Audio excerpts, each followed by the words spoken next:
Camp के पास से DSP Suresh अपनी जीप में बैठे पृथ्वी का इंतजार कर रहे थे। उनके साथ डॉक्टर राजेश अरोड़ा भी था। थोड़ी ही देर में पृथ्वी अपनी मोटरसाइकिल से आता दिखाई दिया। डॉक्टर अरोड़ा और राजेश को एक साथ देखकर हैरान होते हुए पृथ्वी ने पूछा, क्या बात है, आप लोगों ने मुझे इतना अर्जेंटली मिलने के लिए क्यों बुलाया? डॉक्टर साहब से पूछो, इन्होंने ही कहा था तुम्हें बुलाने को।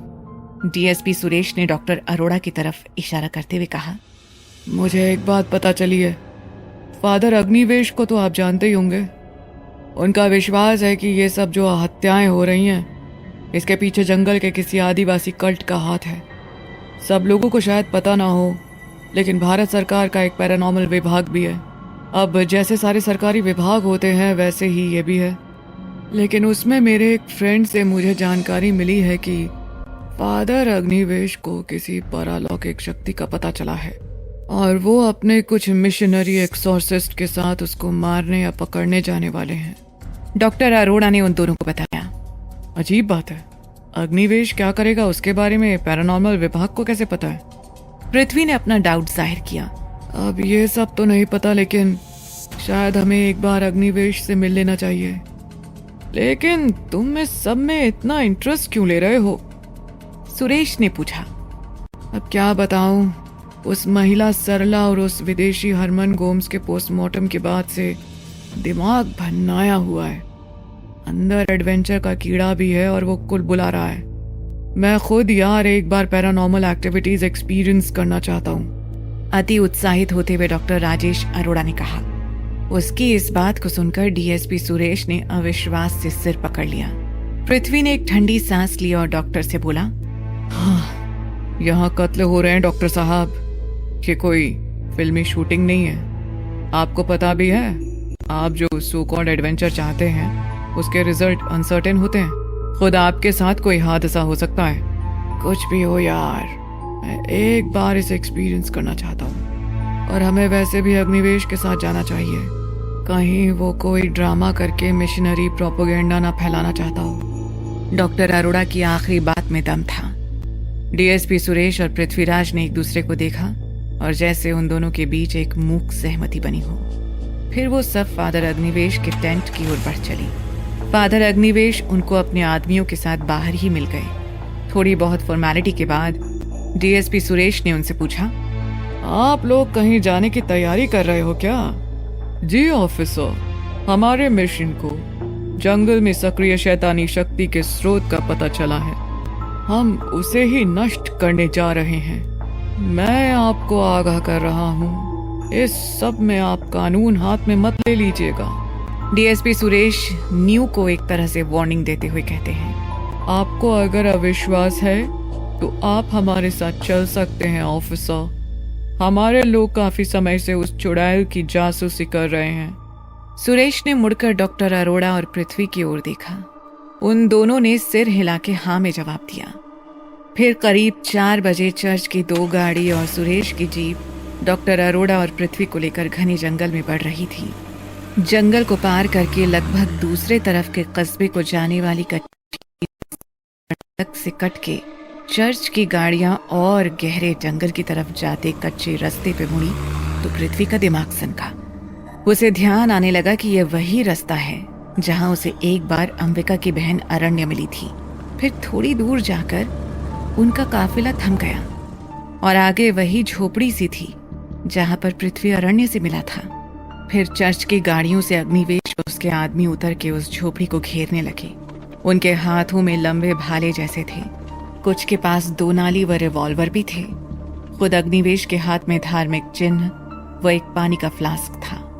सुरेश ने भी अपना सर्विस रिवॉल्वर हाथ में ही ले लिया था। वो तीनों जीप के पास ही रुके हुए थे। झोपड़ी से बहुत ही हल्की हल्की आवाज आ रही थी।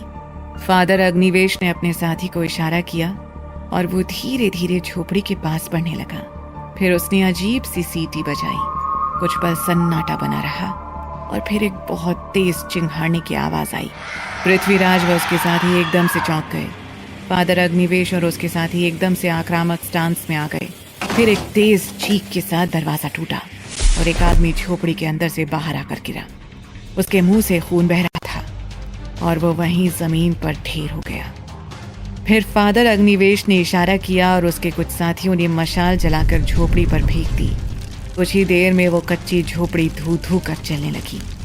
तभी एक भयानक दहाड़ने की आवाज आई और उस झोपड़ी की जलती छत को तोड़ते हुए एक साया बाहर कूदा। ये एक करीब 6.5 फुट की महिला थी। उसका रंग शेरनी के समान सुनहरा भूरा था और बाल भी सुनहरे थे। शरीर पर कपड़े नहीं थे। हाथ पैरों की उंगलियों में तेज धारदार पंजे थे। उसके हाथ में लोहे की जंजीरें बंधी थी। पृथ्वी ने उसे ध्यान से देखा। वो अरण्य ही थी। फादर अग्निवेश और उनके साथियों ने उसे चारों तरफ से घेर लिया।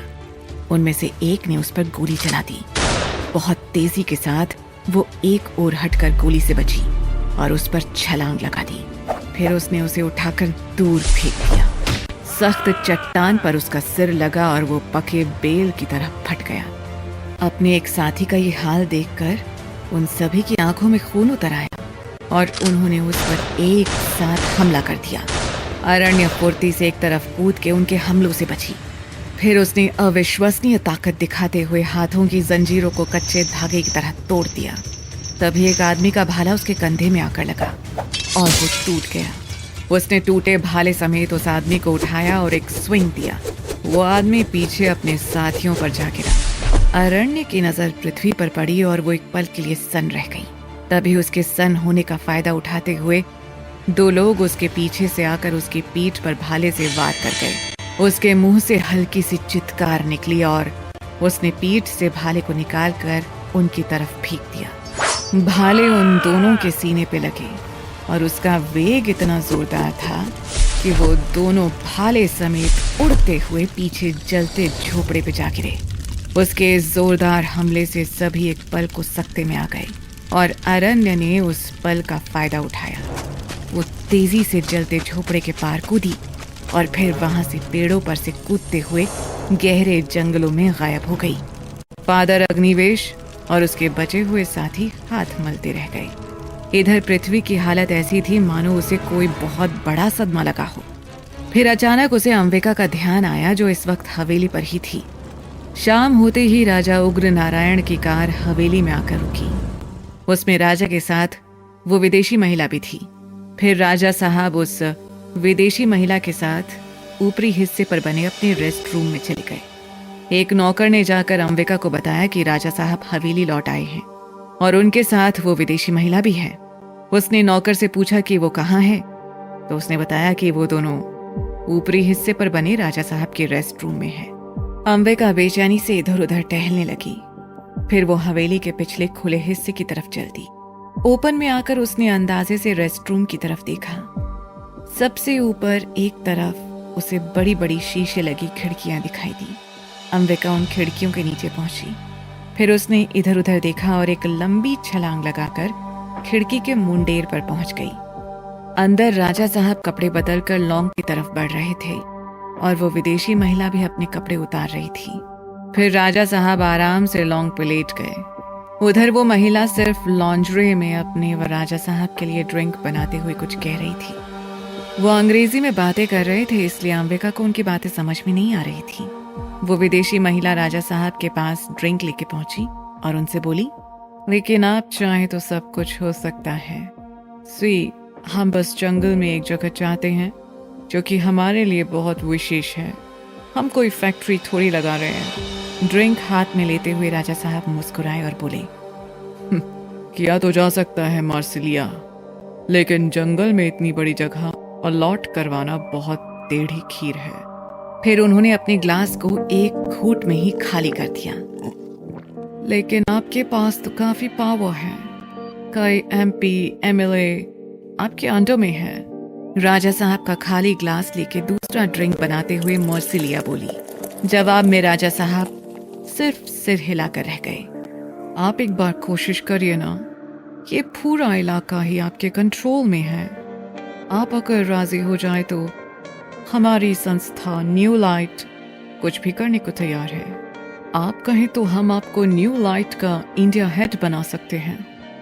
फिर मेरी जैसी हजारों आपके कदमों में रहेंगी। राजा साहब को ड्रिंक पकड़ा के और फिर अपने ब्रा को खोल के अपने विकसित जिस्म को राजा साहब की आंखों के सामने चमकाते हुए मर्सिलिया ने कहा। अब की बार राजा साहब ने एक अट्टहास किया। बस इसी कारण से मैं ये काम नहीं करूंगा। तुम लोगों को लगता है कि यहाँ भारत में सभी राजा चमड़ी खोर हैं। गोरी सुनहरी चमड़ी चमकाई और काम बन गया। आपको लगा कि राजा उग्र नारायण को भी आप अपने वश में कर लेंगी मैडम मर्सिलिया, लेकिन आपने अभी राजा उग्र नारायण को समझा नहीं। और रही बात आपकी संस्था न्यू लाइट की, तो मुझे उसमें बहुत बड़े षड्यंत्र की बू आ रही है। जंगल के बीच तुम क्या करना चाहती हो पता नहीं, लेकिन उसमें हम सबका भला तो नहीं ही होगा। मर्सिलिया गुस्से में राजा उग्र नारायण को घूर रही होती है। दूसरे ड्रिंक को भी एक झटके में समाप्त कर राजा उग्र नारायण आगे बोले। तो आप जैसी सैकड़ों वैश्याएं भी आ जाएं, तब भी राजा उग्र नारायण उनसे दिल तो बहलाएगा, लेकिन अपने लोगों के लिए अहितकारी किसी भी योजना को सफल नहीं होने देगा। अगर ऐसी बात है तो राजा उग्र नारायण यही सही, न्यू लाइट अपने उद्देश्य में जरूर सफल होगी। तुम अगर मान जाते तो तुम्हारे जरिए हमारे बाकी काम भी बन जाते, लेकिन खैर क्या ही कर सकते हैं। अब जब तुम ही हमारे रास्ते की अड़चन बन बैठे हो तो आज मैं ये अड़चन दूर ही कर देती हूँ। इतना कहकर मर्सिलिया खौफनाक अंदाज में राजा उग्र नारायण की तरफ बढ़ी। उसने अपने हाथों को झटका दिया और उसके हाथ की उंगलियां लंबी होकर धारदार नेजों में बदल गईं। राजा उग्र नारायण एकदम से सख्ते में आ गए। तभी खिड़की को तोड़ते हुए अंबिका राजा साहब और मर्सिलिया के बीच एक तूफान की तरह आ गई।